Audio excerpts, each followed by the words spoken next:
புது பெட் சூப்பரா புசு புசுன்னு இருக்கே. ஜங்கு சக்கு ஜங்கு சக்கா.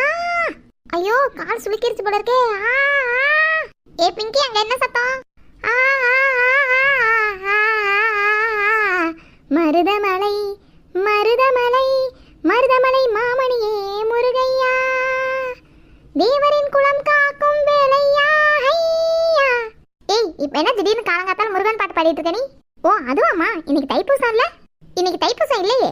அததான் நானும் சொன்னேன், இன்னைக்கு தைப்பூசம் இல்ல. தைப்பூசம் இருந்தாதான் முருகன் பாட்டு பாடணுமா என்ன? சும்மா பாடக்கூடாதா? என்னமோ பண்ணுப்போ. சடுகுடு சந்தனம் ஜிங்கு சக் ஜிங்கு சக் ஜிங்கு சக் ஜிங்கு சக். காலையில் தினமும் கண் விழித்தான் நான் ப்ரே பண்ற காடு மம்மி, அன்பென்றாலே மம்மி. இப்ப என்ன முருகன் பாட்டுல இருந்து திடீர்னு அம்மா பாட்டுக்கு போயிட்ட? இன்னைக்கு அன்னையர் தினம் இல்ல? இன்னைக்கு ஒன்னும் அன்னையர் தினம் இல்ல. அததான் நானும் சொன்னேன், இன்னைக்கு அன்னையர் தினம் இல்ல. அதுக்காக நான் உங்க மேல வச்ச பாசநேசம்லாம் இல்லன்னு ஆயிருமா? அதனாலதான் பாடினேன். பிங்கி